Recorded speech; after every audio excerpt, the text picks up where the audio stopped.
Good afternoon, everyone. Welcome in to the Wild Card Weekend edition of the Establish the Run First Look Show. I'm your host, Gary Hartman, and I very much apologize for the delay here. After multiple router restarts, phone calls with Spectrum, I am back up and running. So happy to get this show on the road. Figured it made sense to do a first look show for the first couple weeks of the playoffs, at least when the slates are bigger. So we'll do one here for Wild Card Weekend. We'll do one for next weekend for the divisional round, which is my favorite weekend of football all year. And, we'll do similar to what we did last week, which is go game by game here through. And I'll talk a little bit just macro wise about the differences in slates and everything. And we're going to stick to DraftKings for the purposes of this video once again to keep it tight. But you have three different options about how you want to play this weekend. You do have a Saturday to Monday full all 6 game slate, but this is not the DraftKings main slate. It does have a 100K top prize, so it's not a small tournament. It's a legit GPP that we could talk through some strategies, but there are 2 main slates, a Saturday, a Sunday, which has 3 games, and a Saturday, which has the 2 games here. So we'll talk through the differences about how to approach all of these, but for the purposes of going through, we'll look at the 6 game slate and every team. What I want to talk about with the two games and the 3 game slate, we have these every so often throughout the year. On Thanksgiving, later in the season, we have the Saturday 3-day slates every now and then. But it's definitely a different approach to how you play DFS on these smaller slates. You want to try to get way more unique. Obviously, your chances of being duped are higher. You also can open up certain things as far as like triple stacks, or normally we wouldn't be looking into doing certain things like that in the regular season. I know, you could definitely do like Josh Allen triples or things like that. And you can do a bunch of different things we'll talk through here as we go on. Maybe you expand your player pool a little bit more for some more punt plays that you wouldn't consider like normal, especially on these 2 game slates. You can almost look at those as expanded showdown slates. You really need to get unique. On the 3 game slates, you have a little bit more wiggle room as far as that's concerned, but you should still be trying to get even more unique than possible. If you're using an optimizer, things like cumulative ownership you can mess around with. I would be running optimizers on thesolver.com and seeing what kind of cumulative ownership I'm coming up with before setting those rules, because it's not the same as a full main slate where I try to cap it around 125 or something like that. This is a little bit different. One Eye Jack asks if there's an edge in playing the Saturday, Monday versus individual mains. I would say probably yes. I think, there's the edge first off the bat in that you could, the late swap is consistently there throughout the entire weekend. So if you're willing to put the work in, you can, really optimize your lineups in between each game as much as possible. And if you're willing to outwork the field like you are any other week, then certainly that's an edge there. And I also feel like, perhaps it's a little bit softer of a tournament the Saturday to Monday. I wouldn't be surprised if that was the case. Obviously, I think a lot of people are going to want to play the main slates with $1 million up top on Saturday and Sunday. So those would be, to me, the 2 major edges that come from playing the Saturday to Monday. I'm planning on dabbling in it. I think it's going to be a fun way to approach the weekend. But certainly at least the Sunday 3 game slate, I will also be playing.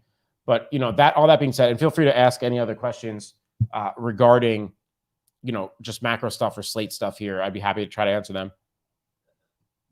But we'll go through here like we normally do and talk through all the games of the weekend in order that they are happening. So let's start with Seattle, San Francisco. I'll go team by team. On the Seattle side, they sneak in and get that 7 seed thanks to the Lions on Sunday night. And obviously, Seattle taking care of their own business. But they have a very tough draw here going into San Francisco, who has won 9 in a row, who, I do not think matches up well for Seattle. We are looking like there might be some rain in this game, so that's something to consider. But, if you do want to get different, one immediate way to do that is Seattle stacks. I'm guessing Geno Smith will not be a very popular play in this tough matchup in San Francisco. Game script wise as well, they should be playing from behind, I would imagine. So, that is something to consider. I think it's something to consider. So Geno, obviously he's cheap at only 5,600. He's going to be not your cheapest option of your starting quarterbacks this week. And we'll see who starts for Baltimore or Miami. You might even have more there, but he's right there with Purdy, Daniel Jones, and Geno. Yeah, so Gino, I'm lukewarm on at best, but it's a unique way to get, to get different. Probably Kenneth Walker, obviously ended the season really strong with 3 straight 100-yard games. Also don't love this matchup for him. Now, he could be involved in the pass game, I think, a little bit here. You saw in that San Francisco game in week 15. Obviously, couldn't get too much going on the ground, 3.9, a full 3.9 yards per carry, but did get 5 targets for the year. I wouldn't be surprised to see a similar game script here, where maybe there's a floor there. I don't mind using him, obviously, on the smaller slates, especially. Their receiver-wise, I like more. San Francisco definitely more vulnerable to receivers. So Metcalf and Lockett, obviously, if you're going with Gino, I would certainly do a double here.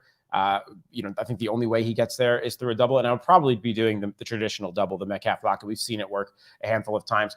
There's a little bit of a rusty wheel narrative here for Metcalf, who has not had a major game since week 13 when he had that 30-point game.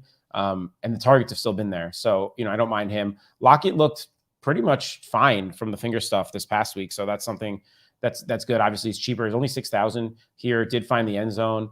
So I think we can treat him as a full go. I want to talk about some punt receivers this week. I don't think I'm taking any from Seattle side of things. Tight ends, Parkinson's been more involved with no Disley. He did have another 3 targets last week to get 2 for 47. So on the 2,600, you'd be fine with that. Fant as well, 440. Obviously, he's more expensive. Somebody in the chat asks if I prefer Fant or Parkinson. I would still prefer Fant, but as a full punt tight end, I don't mind Parkinson. On the San Francisco side of things, I think Purdy's a solid play here. The thing is, he's shown a very consistent floor and not necessarily a ceiling. In that Seattle game, he did have 217 and 2. That was in Seattle. This game's going to be at home. He's like very consistently right around 17 to 20 DraftKings points, which could be fine at 5,300, especially if you need the salary. So I think in cash games, he's even an option, quite honestly. I'd like that floor there. So not my favorite quarterback of the week, but I think another one that won't come through with much ownership and does have a floor. So something to consider. Christian McCaffrey, though, is an excellent play, and I made him the cover boy of this video. Obviously, the matchup is fantastic against Seattle. They're at home. I mentioned the weather might be bad. They didn't have to use him too much last week. 26 for 108 in their game that they played in week 15, and did catch 6 for 30 through the air. He's getting into the end zone quite consistently. Had another receiving touchdown in week 18 last week. I think he's the best overall play on the entire Saturday slate and in the entire 6-game slate. Somebody in the chat also asked, though, about Eli Mitchell, and I also think Eli Mitchell is a very good play. We know Kyle Shanahan loves this guy. He's still very cheap. I played a lot of him on the main slate on Sunday for week 18, and that paid off, and found the end zone twice, and they were able to kind of not have to use him because they dominated that game so much. I think he's going to get a lot of work. And especially if this game does get in hand early. San Francisco are big favorites here. I'm getting up the exact spread and game total right now. But I think he's for sure going to be a solid, GPP option at the very least. They're 9.5-point favorites. So they can run out the clock with Mitchell here if they do cover that spread. This is a 43-point total overall. Their receivers, not as great a matchup for those guys. Obviously, Ayuk struggled in that game in week 15. Samuel wasn't available, so I think he's going to be an interesting tournament option, only at 5,700. I think you can take punts on someone like Juwan Jennings as well, who's still running a ton of routes. Kittle, though, has been the guy, right, that Purdy's absolutely loves. Seattle's a tight end funnel. He had his 93-yard 2-touchdown game in this game. I'm sure he'll be quite popular, but as a spend-up option at tight end, he's the most expensive on the slate. I have no problem if you can get to it. It's going to be tight salary wise, these slates, for sure. There's no doubt about it, which is why you might want to spend down a quarterback if you can, but obviously the spend up options are going to be quite attractive. Let's talk about a game that I'm looking forward to on Saturday night in the Chargers and Jaguars. Obviously Herbert, fantastic, play. I think the problem that we've seen out of him all year here is lack of ceiling. In the game in week 3 against these two teams, they got blown out. He's throwing the ball so much. Even in week 18, where he had no reason to play, threw the ball 37 times, 270 and 2. I think he was going to be on his way. Could have been on his way to his first 30-point game of the season if they were full on playing. Obviously, didn't play much of the fourth quarter there. I think that he's a solid player at 6,600. Not my favorite overall quarterback play on the slate, but Jaguars do give up some big games through the air. And we know he'll be slinging it for sure. Trevor Lawrence on this other side, I prefer attacking running backs against the Chargers, and the ceiling has not been there over the last couple of weeks for Lawrence. I think I'm just lukewarm on him. I prefer the other guys in his range personally. Running back wise, Eckler obviously is a machine. I have no issues with spending up to him. Prefer McCaffrey, but do like Eckler as well. ETN, I think, is going to be a really strong play here. Chargers can get beat on the ground big time. His role is really, really good. Gets consistent targets through the air. He's been efficient in a lot of these games on the ground, especially in good matchups like in Houston. In Dallas, that was a tougher matchup, but was pretty efficient there as well. And I just think he's a strong 6,300 play here. Not really going to any of these backups. Josh Kelly's a guy on the small slate that can make your pool. They do like using him a lot. So as a spend down, kind of contrarian pivot running back, I think he's somebody that you can look to. Mike Williams, we're unsure on his health. He's got a back contusion. Apparently they think he's going to practice this week, so I guess he would go out and play. This is what they get for throwing their starters out there for that game that they didn't need to, but definitely prefer Keenan Allen here. But Mike Williams does have that big playability. Keenan Allen was getting into a groove at the right time at the end of the season. Found himself in the perfect lineup in week 18 here. Found the end zone twice, 8 catches for 100 yards. The role is really, really strong right now. Definitely prefer him. On the Jaguar side, I think you could go Kirk, you can go Zay. Because it's small, you could throw Marvin Jones in your pool as well. His targets have still really been there, 6, 4, 7, 6 for the last couple weeks. Obviously, we have not had a ceiling out of Marvin Jones much this year, but he's 3,400, and on the small slate, we have seen the ceiling out of Zay Jones a bunch, and it's been a couple weeks, so someone you can consider for sure. I don't love the Jaguars passing game as much in this game. I do like ETN though. Ingram, one of the pricier tight ends at only 4,400. I think he's fine. Obviously, we've seen massive ceilings out of him. And then the Chargers tight ends, I guess Everett would be the guy you want still, but I do think you could take punts on Big Dick Donnie here in your tournament pools, especially on the smaller slates for sure. All right, going over to Miami Buffalo, and I think this is going to be a game where a lot of people want to attack the quarterback and the Buffalo passing game side of things, and I can't blame you for sure. I mean, they're at home. Miami is you could definitely throw on Miami. We don't. My biggest concern here is that we don't know who's playing quarterback for Miami, and can they push Buffalo at all? How much will Buffalo really need to do? But man, definitely the highest ceiling on the slate does Josh Allen have. So I think I want to be matching the field at the very least. The problem is 10.5-point favorites there for Buffalo. Obviously, he had 40 points against his team at home only 3 weeks ago. Like, the ceiling is just absurd. I'm not going to whoever starts quarterback for Miami. I guess on the 3-game slate, if you wanted to hand build a lineup or two with Skylar or whoever starts and just hope that they're playing from behind, you're saving the salary, and it's just an immediate way to get different. You could do it, but I'm not going there. Mostert dealing with a injury. He's got a fractured thumb. Doesn't sound like he's going to go, which does leave Jeff Wilson as the lone workhorse there. I think he's pretty good in this spot. Not a great matchup, but he'll be used in the air as well. And then we really do have a full split now for the Buffalo backs, where James Cook is getting a lot more work. I actually think I prefer Cook at this point at the cheaper tag. They do trust Singletary more on the big, the money drives, I think still, but I prefer Cook at the tag. And then you can also pair him in doubles or triples with Josh Allen and things like that as well. All right, Tyreek, cheapest you'll get him at 7,900 here. I just don't know if anyone can get him the ball. And I think that's the biggest concern. I would keep taking shots. We'll see who starts at quarterback. I would just keep taking shots here because we know the ceiling is massive and he can elevate a quarterback big time here. So I would keep taking shots on Tyreek Hill. The game script should go in that way. Less interested in Waddle than Hill just because of the massive, massive ceiling on Hill. But Waddle obviously cheaper. And it doesn't even sound like he's going to play. So I didn't even realize that. So no Jalen Waddle this week. So there might be some value there on the Miami side of things. Buffalo receivers, obviously, I think all these guys are good. Diggs, Davis, McKenzie. I wouldn't get too cute with John Brown, who did catch that one long touchdown, was elevated. But Diggs and Davis for sure. Davis had a bunch of good games in the playoffs last year, particularly that divisional round game with Kansas City. He had that massive, massive game. Maybe playoff Gabe Davis will come back out to play. Miami side, I mentioned Hill, and then Sherfield, River Craycraft. There's going to be some guys you can take some punts on for sure. So that's a punt spot for you. At tight ends, same thing with Durham Smythe, who had 5 targets last week. I think he could be a little bit of an outlet for whoever starts at quarterback there. And then Knox certainly would be involved in all your Buffalo stuff for sure. All right. Game I'm obviously looking most forward to as a Giants fan is the Giants going in to Minnesota for a rematch of the game they had on Christmas Eve. This is a 48.5-point total with a 3-point spread. That is I think it's the highest overall. The Jaguars Chargers is 47.5. I think it's the highest overall on the weekend. So I think you can pick on both sides of this game. It's hard not to look at Daniel Jones, one of our overall favorite quarterbacks here. He's only 5,600. You've been able to pass on Minnesota. And obviously the rushing floor is really, really high. He got to rest last week. I really like Daniel Jones as one of my overall plays this week. Kirk Cousins for sure, though, you can use on the other side.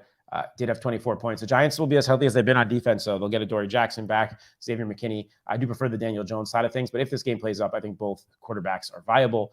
Saquon, for sure, one of the top spend up running backs. I think he might be my second favorite after McCaffrey this week. We saw what he did in this exact game, was really able to get it going in the air in this game. And in that game a couple weeks ago, he had 8 catches, also had 6 yards to carry on the ground. I like the matchup.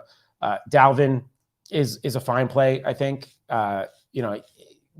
Ceiling has been up and down from this year. He did have a 28-point game in week 15, 26-point game in week 10, another 28-point game in week 8. So it's like every other week he does have that upside. The role is still really good. So I don't mind it. Prefer the Saquon side of things. I'm not really taking punts on the running backs here. Receivers, obviously Justin Jefferson has a massive, massive ceiling. 34 points in this exact game on week 16. The problem is I think he'll be very steamed up as a popular option in the highest game. So, you're going to be competing for ownership, will be my guess. We don't have ownership projections and stuff yet. And the Giants he is going to have a tougher matchup than he's had against the Giants earlier. Dory Jackson will be back playing. Dory Jackson's missed pretty much the whole entire second half of the season as a Giants cornerback one, but he was doing a good job shutting down guys. Now, Justin Jefferson is the best receiver in football. I am not worried about an individual matchup. We have seen, like Jair Alexander in the last Packers matchup, in the right spot, we've seen him struggle a little bit. I'm not too worried about that. I think obviously he's Justin Jefferson. You want to make sure you have your exposure. If you're building one lineup, though, if you're hand building, I would consider playing against ownership there. And then everyone else in this game is a really cheap receiver. So this is a way to get some discounted salary. I probably only want 2 of the 3 Giants main receivers if I have Daniel Jones lineups in, but you can really make an argument for all of these guys. Maybe that's not true if I'm doing the Sunday only slate. If I'm doing the 6-game slate, I probably would max one of these guys in Daniel Jones lineups, but Slayton for sure has a big playability. Hodgins has been their most consistent receiver with a real ceiling. I'm a big Isaiah Hodgins fan. He's probably my favorite of these. And then Richie James would be the cash game play with that very consistent targets and target floor in the middle of the field. Also showing a little bit of a floor ceiling combo. Really cheap here at only 3,900. So I like Hodgins and James quite a bit. Osborne has officially overtaken Adam Thielen at salary. He's actually been very strong down this home stretch of the season. I'd play the ownership game here. Whoever's coming in with less ownership, I'd want more exposure to. We know Thielen is still in a red zone threat at the end of the day. Hawkinson crushed the Giants in this game in week 16. 13 for 109 and 2 touchdowns. He's been really, really awesome in this role of Minnesota. No issues spending up to Hawkinson. Prefer Kittle, I think, overall. But on the Sunday only slate, no issues at all with Hawkinson as being your tight end. Bellinger, I think, should make a pool. I don't know if it's worth taking any of these other punt guys. Obviously, the Giants were using a ton of Lawrence Cager in this game that didn't mean much. Maybe it's enough to get him elevated and active on game day. There you go for that game. Baltimore-Cincinnati is the Sunday night event. Obviously, these two teams just played. We'll see what's happening with Lamar. I don't know if Lamar's playing. If he does play, I'm less interested in him than other spend-up options. Prefer Burrow straight up. Definitely prefer Josh Allen. Probably prefer Herbert a little bit. This is a tough spot for Lamar, who hasn't played in weeks. Hasn't played since week 13, where you got hurt, really since week 12. Now you go into Cincinnati, a little bit of rust on you, I would imagine. Tough spot, but the Bengals defense is playing really, really well. Just not that interested in Lamar Jackson.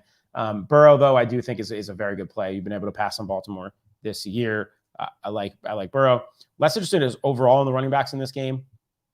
Obviously, Mixon and Dobbins can make your player pool. Gus Edwards can make your player pool. Samaje Perine can make your player pool. But I think I'd rather attack the passing game here. Chase and Higgins, certainly fantastic plays. Don't mind a double stack with Burrow, with both of them if you could fit it. Boyd also will be involved. Definitely way less interested in the Baltimore receivers. If I am to take some shots on Baltimore receivers, I guess it would be Demarcus Robinson, who we saw had a little bit of success with Lamar before he went down, like that 9 for 128 game, things like that. He's out there running a lot of routes. Did have 9 targets last week. But I prefer obviously taking shots on Andrews for sure, who sat week 18. So hopefully fresh.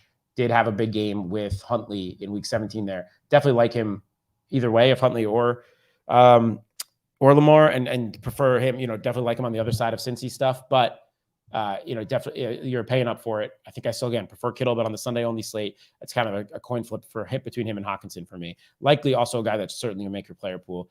Really stepped up without Mark Andrews in the final week of the season, kind of what those preseason games we saw him having way back when in August, the 13 target type of monster games from Isaiah Likely. Hurst, still very cheap, still very consistent role. Haven't really seen the ceiling besides maybe one game here in Baltimore when he found the end zone. That was against Baltimore, though. So take that for what it is. I like him at his price for sure. Don't mind a Burrow double or triple on the Sunday slate. And then, if you're doing the full slate, and we'll have a showdown show for this on Monday, Cody Main and I don't know, maybe Adam Levitan as well. Dallas, Tampa for sure. It will be a fun showdown slate. But, if you're doing the full Monday slate, we'll go quickly through this. I prefer Brady over Dak here at home.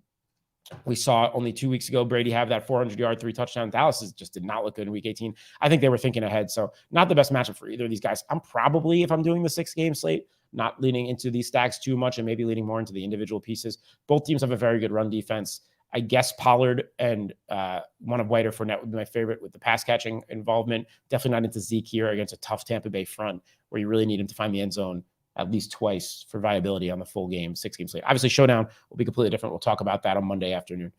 Receivers definitely are more interesting here for sure. Evans, we finally saw in week 17 get that crazy 207 and 3. Didn't play or left the game early on week 18 for an illness, so assume he's good to go. I like him and Godwin both for sure. CD as well. We've seen some massive games out of CD down the stretch here. They're going to need him big time in this spot. Gallup's a spend down option for you. I prefer him in correlation on the other side. T.Y. Hilton is a spend down option for you. Has 9 targets over the last 2 weeks. They're getting him more involved, pretty much icing Noah Brown, in my opinion. He did have 6 targets, though. I just can't go there. He's doing nothing with those targets. Prefer T.Y. as a punt here. And that'll do it for the receivers there. Tight ends, Schultz, definitely, a solid option here with a good floor. Interesting cash game play on the 6-game slate, I think, if you need, obviously with Dak, really, really strong targets there. Kate Otten, only 2,800 as well. So he'd be the tight end I'd look for on Tampa. Not a good matchup there. Not going to talk defense, but I wouldn't eliminate any defense options from your pool this week. I would try to play against ownership. And one other thing that, I failed to mention at the beginning is you could get different with your defense rules this week, especially on the small slates, where on a main slate, a 10 to 13 game main slate, I will not play obviously opposing players against my defense. And really, I won't play a lot of my skill guys with my defense aside for maybe a between the tackles running back. Obviously, you have to open those rules up on the 2 and 3 game slates a little bit more, especially on the 2-game slate. You almost can make no rules with the defenses here, and you can kind of just let them go. On the 3-game slate, you could do things like max 2 or max 3 players against your defense, but be reasonable about what you're using there. And I would just really try to play into ownership. Obviously, like Miami's a tough defense to look to in Buffalo, but you never know. Josh Allen makes a ton of mistakes, or he is prone to mistakes given how much he airs it out. So there's things like that. Same thing. You can make the argument for Jacksonville on the Saturday slate with the amount of times that Herbert does throw the ball, but I wouldn't eliminate any defensive options. And that'll just about do it. We'll do one more of these for next week for the divisional round, which is always a really fun one. I think that'll wrap up the first look shows for the 2022-23 NFL season. It's playoff time, guys. Enjoy. It's a lot of fun. These slates are fun. I wish that there was the bigger main slate for the 6 games, but it's nice we still have 100K up top. I would encourage people to have some fun with this one. I'm excited to play all 3 of these. Good luck in the divisional round. DFS wise, good luck in gambling. If your teams are in, like my New York Giants, good luck to you. And we'll see you next week. Take care, everyone.